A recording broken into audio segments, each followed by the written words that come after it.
You are listening to an American Free Press podcast. Joining me on the line are Professors Paul Verhagen and Shelley Aikman. Professors, thanks for joining us today.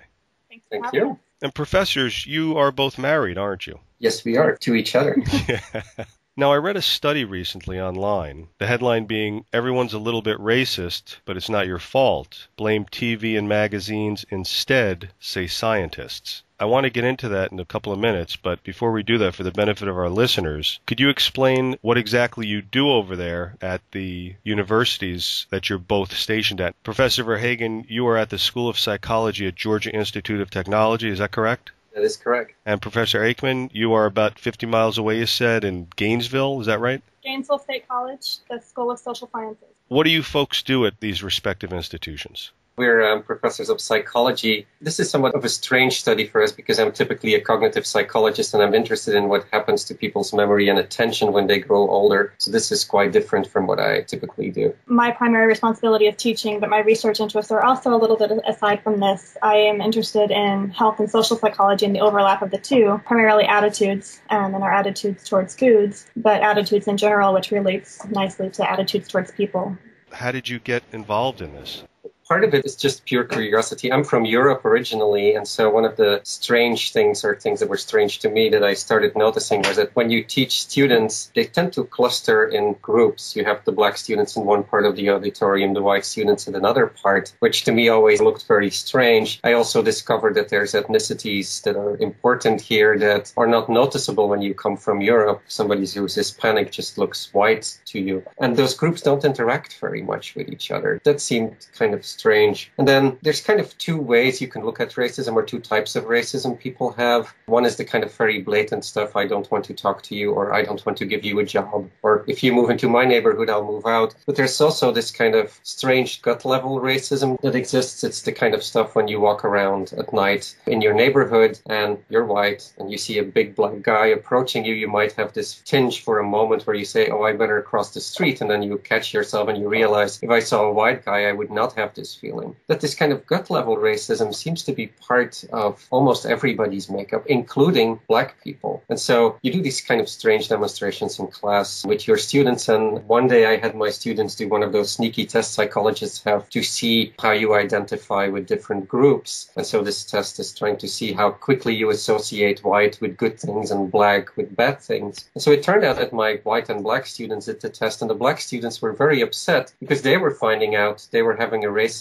bias against black people just as much, well, a little bit less, but they also had that bias against black people that white students seem to have, which completely doesn't make sense. So we were thinking about this, and so it seemed to us that there was something there that really didn't make sense. Why are black people racist? Why are women sometimes sexist? Why do older people talk about their senior moments when they're really just too busy to remember stuff? So we seem to put ourselves down, even minority seems to put themselves down, and that somehow didn't seem to make sense to us. So I think that's where the study was kind of born. I did look over the few articles that are out there on it, and I did kind of get the gist of it. From what I picked up from it was that you would give a word to a participant of the study, and I think the word was, in this case, gub, G-U-B, which really isn't a word, I guess. And the folks would obviously not be able to identify that word, and then you would give a different word, gun, G-U-N, and ask them what they relate to that word, and let's say it was violence. And then what you did was you put a picture of, in this case, a black person next to the word gun, and then they more quickly identified the word violence when they saw the photograph. Is that right? We just used words. We had no photographs. So we used the words black, white. Okay. So we only used the words. Some early research did use photographs, not our research, but some early stuff looking at racism and priming did use photographs. Okay. So you had the word gun by itself, and then you put the word black in front of gun. It's the other way around. Black, gun. So you had black first, and you asked people, how did it go? So the general idea with priming is you would put a word up first that you think will prime them to think one way versus another. So if you put up black, you assume that you're priming them to think of the stereotypes of black. So that when they see a word, if it fits their stereotype, like gun fits their stereotype of a black person, they'll respond more quickly because it fits their stereotype. If in the reverse you put a picture of a white, or you say the word white and then give them a gun, that doesn't fit their stereotype. It takes them longer to say, oh yeah, that's a word. So the idea with priming is that you're basically making them think of all their stereotypes, or making them accessible so that when the next word comes up, it fits the stereotype, they'll respond quickly to it. The idea for the study came from a talk we went to by Dave Bellotta. These kinds of priming effects or studies are a good way to kind of try to figure out what is going on in people's heads without them actually realizing you're asking that. So if you show people the word fire truck, it makes them faster to recognize the word red than to recognize the word green. Fire trucks make you think of red. If you show them the word black and then you show them the word gun, they tend to be very fast, faster than if you show them the word white and then you show them the word gun. So this is a sneaky way kind of to find out what people are thinking of when they're thinking of fire trucks, or black, or old, or woman. But the really strange thing there is, again, that black people also associate black with violence and not white with violence, that older people associate old with wise or old with forgetful just as much as younger people do. And so we were thinking, so why is that? Because it's hard to think that older people are really ageist, that women really are sexist, and that black people really are racist. It turns out that you find kind of similar effects in cognitive priming, that is when you're not interested in race. And so we started thinking, well, maybe what is happening is that what we look at in the networks that people have in their heads and the associations they have is not really something that they build up consciously or looking around the world and saying, oh, this is happening. But maybe it's just something that you just absorb from the culture around you. And so you associate fire truck with red because you see that associated a lot. Every fire truck you see in every darn movie you see, it's red. Every fire truck in real life is red. Not completely true. Airport fire trucks are yellow, but the ones you see in movies, the ones you read about, they're red. And you've read about them since you were 2 years old. So maybe black people are racist because whatever you read about black people seems to have associations, good or bad stereotypes, black and violence, black and poverty, or good associations like black athletic or black musical or black religious, and you just internalize those, you absorb those over a lifetime of learning. And that's not a very novel idea. Other people have come up with this as well, but nobody's ever really looked at it because it's actually hard to look at. Mm-hmm. And I see here in one of the articles that you utilize something called BEAGLE, Bound Encoding of the Aggregate Language Environment. And it says here that it contains a sample of books, newspaper, and magazine articles, about 10 million words in all, thought by psychologists to be a good representation of works that are in the American culture. So what your study revealed is that the racism has something to do with the media. Is that right? Yeah, I mean, it really does have to do with what you're surrounded with your entire life, what you've been reading, books, magazines, what you've been seeing on TV, but it's what's been surrounding you that you've just kind of absorbed those associations. What the people who came up with BEAGLE did was just look at this big, what we call a corpus of data. So it's books, it's textbooks, it's articles from the New York Times. It's all the stuff that you would expect the average undergraduate to have read by age 20 or so. What they just did was look within those texts, how often is black paired with poor, or black with violent, or black with religious, or old with wise, or old with forgetful. They just look at all those 10 million words and how they are connected. So we were kind of trying to find out if how those words were connected would predict how well or how fast people would be on those stereotype priming tests. So maybe you're faster to associate black with gun because black and gun very often co-occur in texts or in movies you see or in the internet. And it's not just that black makes you think of gun, it's that you've, again, absorbed all of this stuff that you read and looked at and just spit that back out once we put you in front of that computer.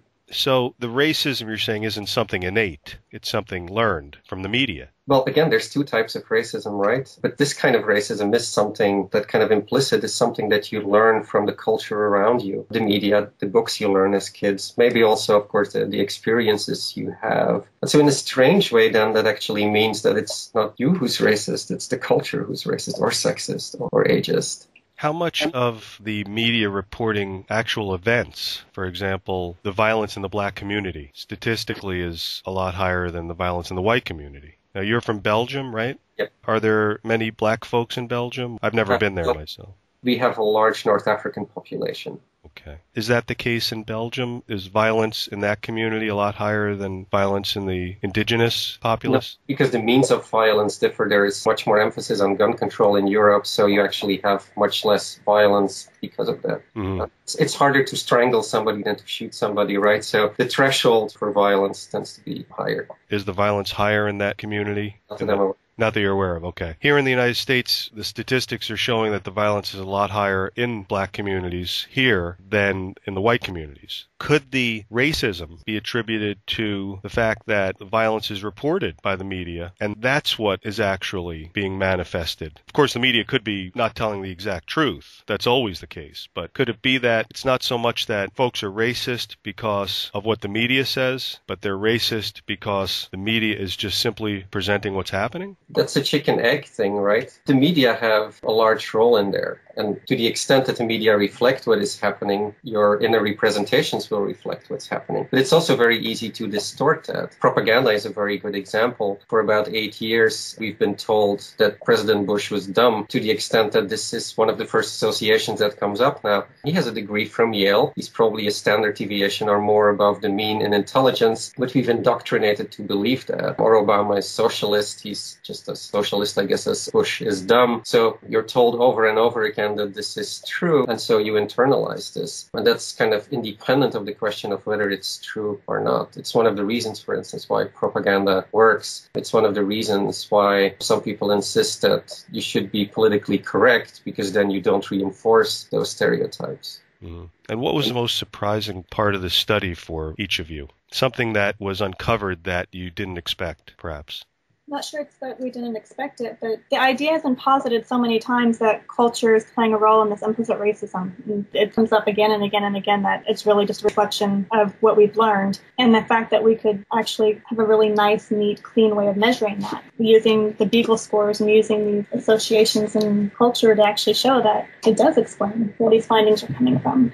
What was most surprising for me was that because we used these primes with people, but we also used words like summer hot or night moon or cat evil, that there was nothing special about the words black, white, old, young, male, female compared to summer or cat or dog or night or day. Because I think kind of implicitly you assume that the kind of reasoning we make about people or the opinions we have of people or the prejudices we have of people are special because we are in a human environment, but it turns out that they're actually not. You reason about people just the same way you reason about everything in the environment around you. And so these stereotypes aren't anything that's actually really specific to groups of people. They're just words that you associate things to. And I thought it was a very strange conclusion for me to see, especially because you assume that because humans are such social animals, that there would be something special about the social environment. But it turns out there's not. So theoretically, if, let's say, media did not exist, or we lived in such a world where we did not communicate, and we passed a guy on the street who was black and we were white, we wouldn't go to the other side of the street. Is that what you're saying? If you live in a community where you are 50-50, that would be the case, I think. It would be completely determined by your own experiences and not by the experiences of others. Right. That's why they're called the media, right? They mediate what the world is to us. If that disappears, then it's your own experiences that drive this.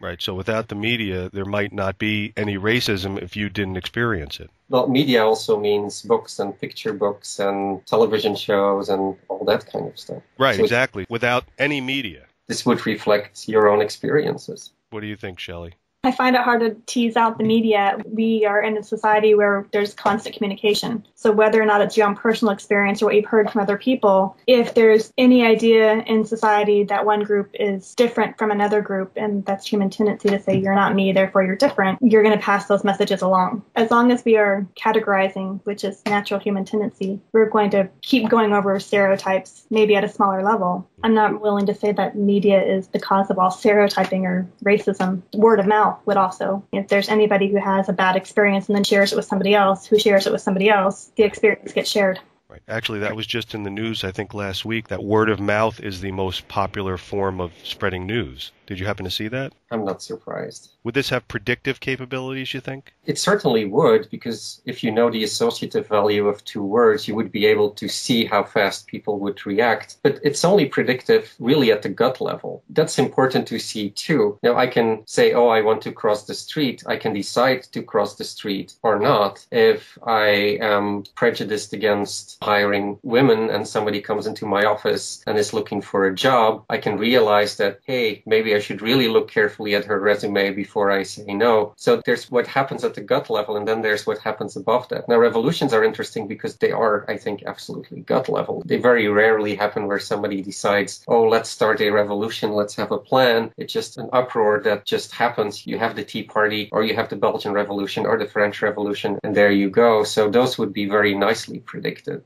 I think, by looking at what is happening in the media. And of course, the Wall Street protests that are happening now and spreading across the country, and of course have the potential to spread across the world. Are there any warning signs in your study that you think would make sense for folks to pay attention to that you might have uncovered? Warning signs? Is there something you might want to tell folks to be wary of? Well, political correctness is a good example, right? This is one way in which you try to engineer somehow in the media what is happening and how particular groups are portrayed. The study, I think, shows that there's a good potential for good or bad in terms of social engineering. I guess I already gave the example of propaganda. You hear a lot in the media these days about that seems to equate Muslims with terrorism. If you repeat that over and over again, we have a large Southeastern student population on campus, that those students are suddenly all very dangerous, which is not the case. There's 20 people who hijacked the plane. There's millions and millions and millions of Muslims. So the media do play a role there, I guess, in spreading ideas. And the more often you repeat simple ideas, the more likely they are to seep into people's minds. So this can be used for good or for evil, and what is good and evil to begin with. That also means, I guess, that if you work in the media, you have that responsibility. If you're a consumer of the media, and there's about 360 million of us in the United States, that you have to be careful about what you are being fed in the media. And one part that kind of concerns me there is that there's also research out there that suggests that certainly now with the internet, more and more people are kind of getting insular in what they read. And so you have a particular cluster of people that reads conservative media and a cluster of people that reads liberal media. They don't cross-read each other. And you start having gut-level reactions about people of the other camp, which is another particular strange consequence, I guess, of the two-party system you have in the United States, where it's then easy to put yourself into one camp or another. And so we lose that dialogue. And I really have no answer to how you can deal with it, except that you should look over the fence. But it turns out that if you look over the fence, literally, your neighbors are also likely to share your political convictions, because people actually tend to group themselves by political conviction in neighborhoods as well. So it becomes very, very hard to escape the brainwashing of your own in-group that seems to be happening over and over again, which would be a wonderful follow-up for this study, I think, actually. Shelley, did you want to add anything? I'm in complete agreement. What you were saying about the media, you brought up, for example, the demonization of Muslims, and you were referring to a large Southeast Asian population of students, is that right? Yeah, we have a lot of Pakistani students, for instance, a lot of Muslim students. Right. And of course, they're just regular people like the rest of us. But in this case that you brought up, or this particular example that you used about the 19 hijackers, what happened a few days after the 19 hijackers were identified, 7 of them came forward and said, "Excuse me a second, I saw my picture on TV, but I'm here, I'm alive, it's me." That story was buried in the media. There are a large number of very educated folks who do not believe that 19 Muslim hijackers living in a cave in Afghanistan were able to shut down the entire air defense of the United States using box cutters and a satellite phone. And the Twin Towers came down by fire, which has never happened with any steel frame building. So there's a perfect example, the most significant event of the 21st century, where most people still believe that 19 cave-dwelling Muslims did 9/11. The media is hiding the information. Did you know about those 7 folks who came forward? I've heard reports of that, and I've also heard that that's been debunked in the meantime. But that's the extent of it. Yes. How about you, Shelley? I had not heard about it, no. Okay. And did you hear about the 200 Israeli spies who were arrested prior, during, and after 9/11, who were living in close proximity to the hijackers? No, because the stories came out when this happened, but the media then buried it or eliminated it. So you're right. The media is something that should be paid close attention to. And the only reason that I thought about it is because you brought up the 19 hijackers, which after, for myself at least, studying it and researching and spending all the time I do on it, 9/11 is not something that was done by Muslims, which is so ironic because since that date, most people have their focus on Muslims as the enemy. And so these poor people have to live through this every day of their lives now, that the majority of the United States is focused on Muslims as the perpetrators of this event. And they're not. At least, again, in my research and studies, it's shown that it's not. And that ties into your studies, because we could look at not just the racism of blacks, we could look at the racism of Muslims. Could a study be done just on 9/11 through the media and how it's affected Muslims? Sure, and it probably should, and I assume it has.